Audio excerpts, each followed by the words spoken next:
Fall in love with low prices, all in the Kroger app. Get fresh seasonal produce, lean, juicy meats, and all the best prices on all your grocery needs. We have deals on everything from fish in the seafood department to meat and cheese at the deli. Shop these deals at your local Kroger, less than 5 miles away.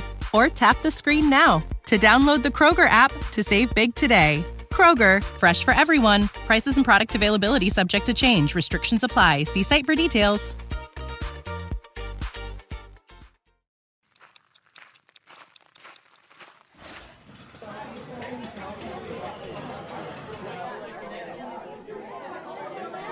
They say there's no good news. There's no good news.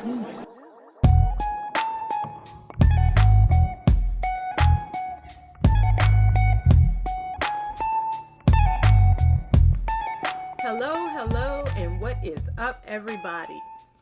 Welcome back to the No Good Podcast. If you don't know, I'm Mia Shay-Anai, aka No Good Writer, and I'm joined by my co-host, the real brains behind this show, the Anonymous K9.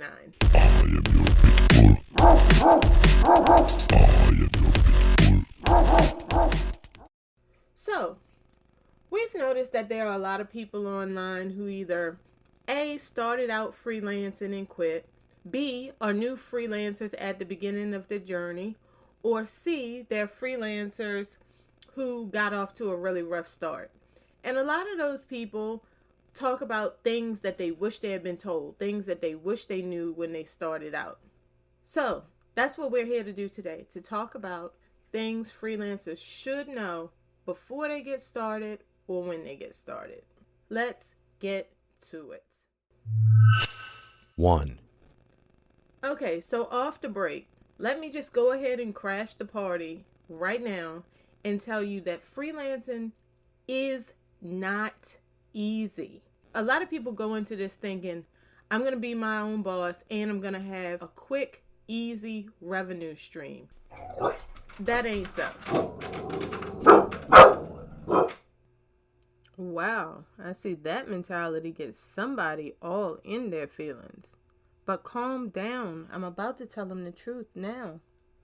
But as I was saying, a lot of people also go into it thinking that they will earn equal or more than they would working a full-time job, but they're going to be able to freelance on a do-it-when-I-want-to basis.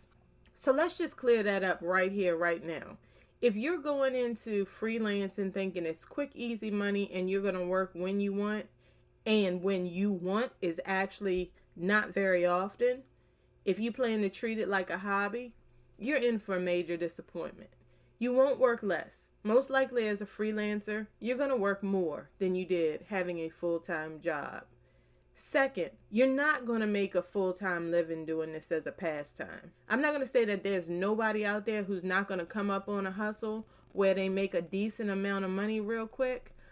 But overall, this is not a passive income business. You're not going to freelance here and there and make a decent income. So cut that out your mind now, because that's that. 2. There's a lot of debate over when I get started, should I work for free? And of course, my impulse is hell no. What do you look like working for free? Most interns don't even work for free. I am strongly against working for free. Think of it this way. If you had a shop, would you give away products from your shop just to move inventory?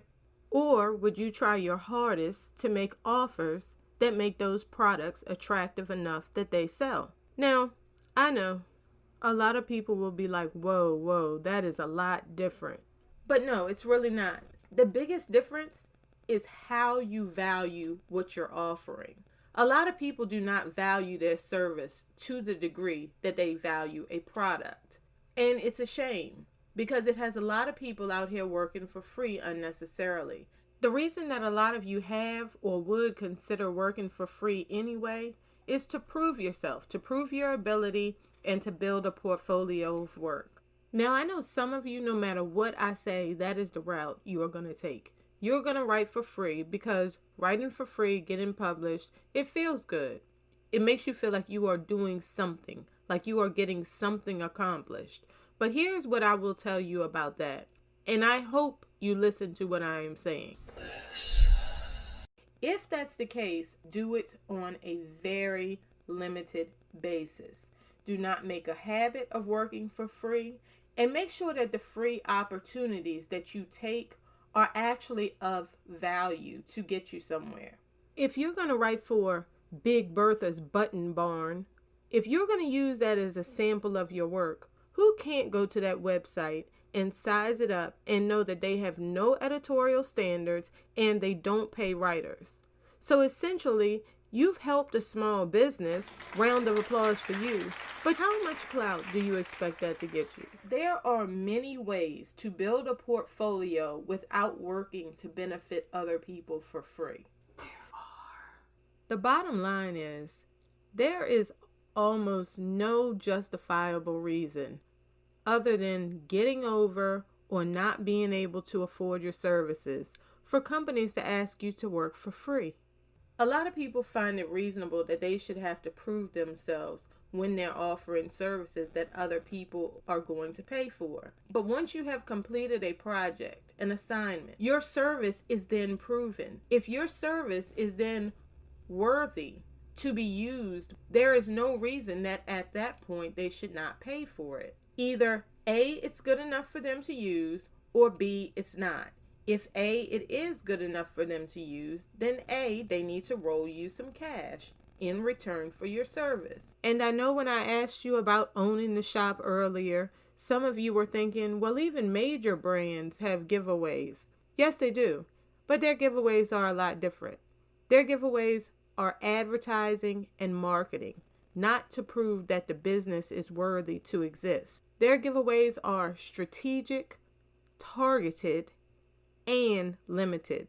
And that is what I am telling you. If you decide to work for free, make sure that your choices are strategic, targeted, and limited.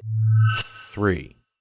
Realize what freelancing is. When you freelance, you're selling two things.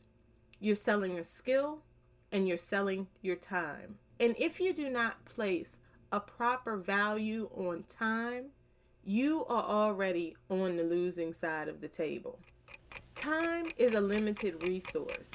Time, in many cases, is more valuable even than your skill.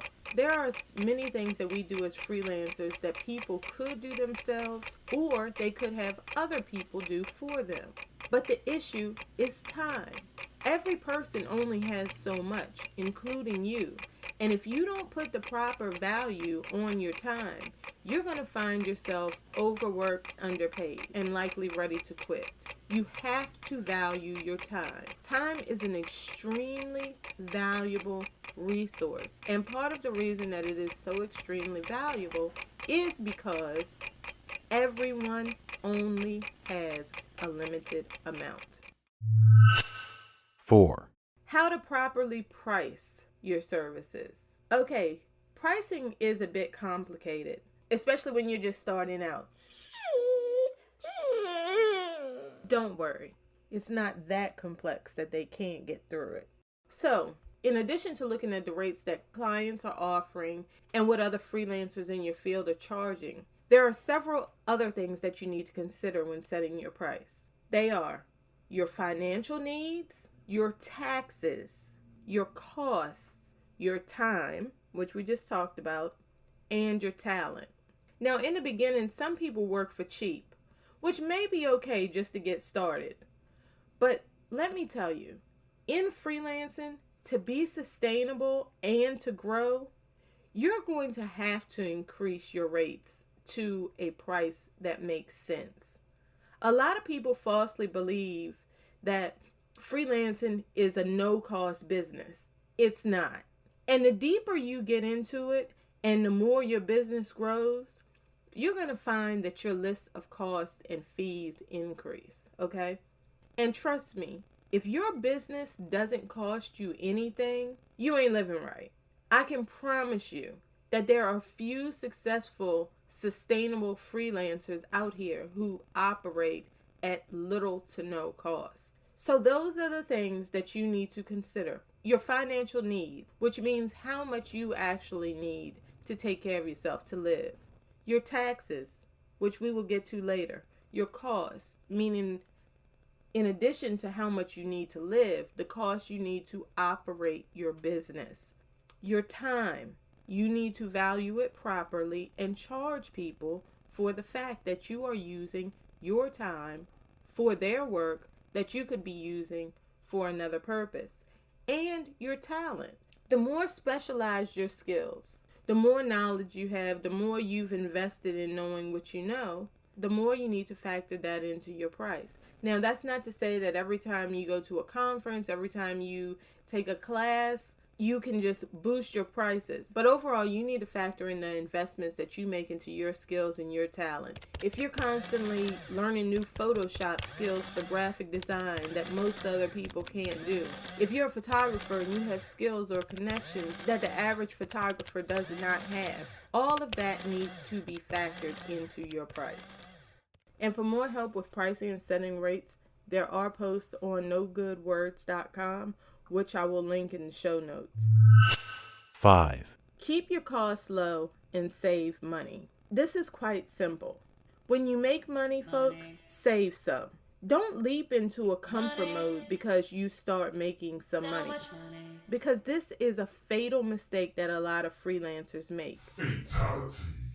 In the early stage, your income is normally going to be volatile. And even if you have one or two clients that seem steady and sure, that is not your passport, okay? For you to increase your living or business expenses up to the level of your revenue, up to the level of what you have incoming. You need to keep your costs below what you earn long enough to establish a financial cushion and to adapt to the freelance lifestyle where your income varies. So, as people say about living above your means, when you start freelancing, always strive to live below your means.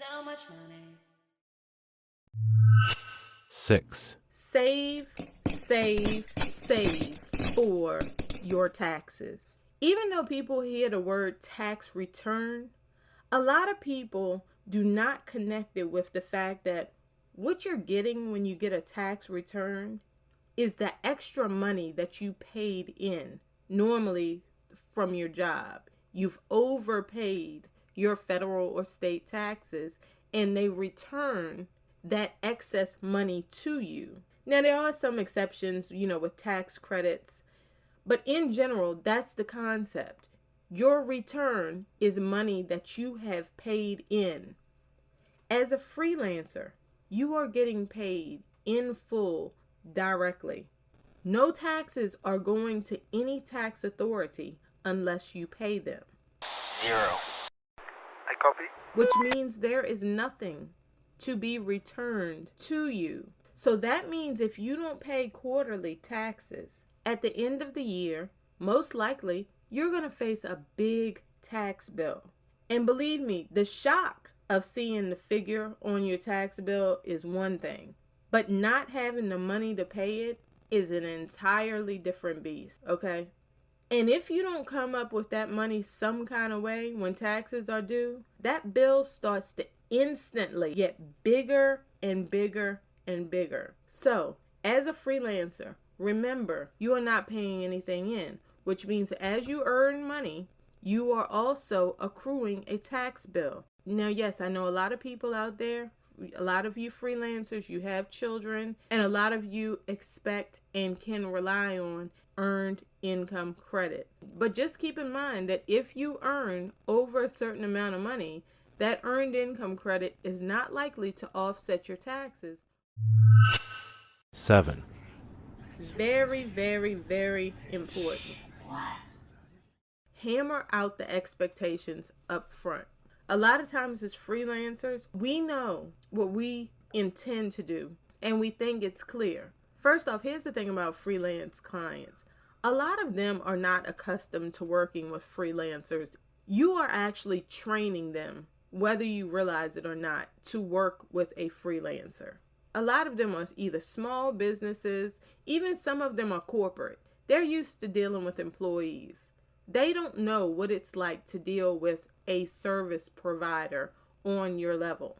So you are actually training them. You need to mold expectations. Don't expect clients to know what it is that they're supposed to give or to get. So if you're working with a freelance client and you need certain information from them in order to get the job done, you need to lay out exactly what it is that you need from them. Don't expect that they should know. Oh, they should know if I'm designing their logo, that I need the company's colors and I need the vision statement, or if you're writing the bios for the About Me page, don't think that the client should know that you need their degree and their work history or whatever. It is your job to let them know what is expected of them. Likewise, it is your job to clearly outline what comes with the service that you're offering. A lot of times clients go into a deal with an idea of what's going to happen and the outcome that they expect. But it's all wrong. All because a freelancer didn't want to speak up, didn't want to open their mouth to inform their client of the process and the service. So it turns into a catastrophe, a hassle, or just a major extra burden for the freelancer. For example, if you're writing an article, the client may not know that this article does not come with pictures. The client may not know that you are not going to set the article up in WordPress. Terms should be clear so that the client knows what is expected of them and likewise what is expected of you. Which rolls us into the very next point. H. Use contracts. So many freelancers do not want to use contracts, or they do not think about using contracts. I do not know which one it is, but use contracts. When you have a contract, you can spell out the terms of what's going to happen. If you're a graphic designer, if you're a writer, how many edits does the person get? How many changes are they allowed to get? When will the job start? When will the job end? When will you deliver? The terms of the job need to be written down in a contract. A lot of people fear contracts because they don't want to inconvenience the client. They feel if they make the process too complicated for the client may walk away. Look, I'm not saying every client you need to write a 30-page contract. You can outline the terms clearly, put it in writing, and have the person acknowledge it via email. Whether they want to read the terms, whether they don't want to read the terms, that's them. Warning. But that is an easy way to be very shysty with freelancers. To act like if you have to be bothered with any type of formal agreement, that you'd rather not be bothered at all. Anybody in the business world who's serious about doing anything, who just can't be bothered with details, you don't need to be working with them anyway. These people are a risk. A lot of times what happens at the end of the day is freelancers who are scared to require a formal agreement, the blowback falls on them. When the client says their expectations weren't met, when the client says they want something different, or when the client says they want more, you're the one trying to hustle up to keep this potential client, and you're trying to do all of these little things that you never intended to do because they weren't part of the agreement, but you don't have an agreement. You're the one who a lot of times takes a loss because either they use more of your time, you have to go out and do extra and be extra and buy extra to accommodate these people because you're scared of losing a client. Do not let prospective clients punk you. You are running a business. Do not minimize what you're doing because you're a freelancer. Have rules and procedures. And if people cannot go along with those rules and procedures, well, that rolls us into my next point. 9. Don't let them punk you, and definitely do not allow clients to pimp you. And what I mean by don't allow clients to pimp you is don't allow clients to turn you into basically their employee. You are providing a service for them, but you are an employee to no one, which means Don't allow clients to call you up at 11 o'clock and tell you what they need and what they want. If you have set business hours and you've made this clear, don't allow them to have you working nights that you didn't want to work and weekends that you didn't want to work, missing vacations, helping their staff with little projects here and there. Clients will get emboldened and start to see how far they can press. Like, oh, Miche, yes, we'd like you to help Barbara with a few things since you know the system. Does Barbara have a budget for this project? Because it's not a problem. I can help Barbara. I'm just not going to help Barbara for free. It's because extras should bring you extra, my friends. If there are things that a client wants from you outside of your contract, that's awesome. That's great. If they are willing to pay for it. Bigger companies, when they're working with freelancers, they expect to be able to get over. They expect you to be so impressed by working with them. They expect their name to carry so much weight. And to be fair, some smaller operations will do it too, especially once they've spent a certain amount of money with you. They'll feel entitled, as if you owe them something extra. A lot of freelancers give in to over-demanding clients because they're afraid of losing clients. And sometimes that just may have to happen because bad business is bad business. And facilitating bad business is facilitating bad business. Loss of client or not. Warning. And the thing is, once you allow that shift of power to begin, in almost all cases, it only gets worse. The only way that freelancers get the respect that they deserve is if they demand it. 10, Though it comes last, it is very important. Do not, no matter how many talking heads you encounter that tell you otherwise, do not niche. I know I'm probably in the minority. A lot of people preach niching, meaning you select a track and you follow that track. So if you're a graphic designer, you specialize in corporate design. Or if you are a writer, you write on sustainable products. People, how can I say this in milder terms than I would otherwise use? Niching is a bad idea. It's a very, very bad idea for freelancers. You remember earlier, I gave you the example of a shop owner, and I asked you, if you had a shop, would you give away products for free just to move inventory? Okay, let's go back to that example of how many shops do well only selling one thing. This is what you need to ask yourself. Almost every business at this point, from the largest of the large to the smallest of the small that are doing well for themselves, realize that they need to diversify. I don't care if you go to a plant store. That plant store has other things besides plants. They have a wide range of other things, from flower pots to outdoor knives, paint, tools, energy bars, bottled water. No one does just one thing and expects to make it. People with business savvy understand that you need to diversify. Yet in the freelancing realm, there are still people out here that are pushing freelancers niche, niche, niche, niche, niche. It's a big mistake. And it's one that catches a lot of people up and it crushes them. Not just stunts their growth, not just holds them back, but literally crushes them. Fatality. On the site, and I have an article which I will put in the show notes, there's an article about why the coronavirus burnt so many freelancers so fast.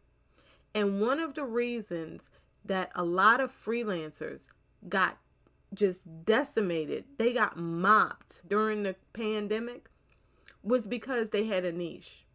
They specialized in one thing, and when that industry took a hit, their entire income was wiped out. Think about it through the lens of risk assessment. If you went to a bank and you were trying to get a loan and all of your money came from one particular place, that bank would consider your business high risk. And chances are either A, they wouldn't give you a loan, or B, the interest rates would be so extreme because they would be trying to discourage you from taking the loan in the first place, and they would be trying to get as much as they could out of you up front because they're expecting disaster.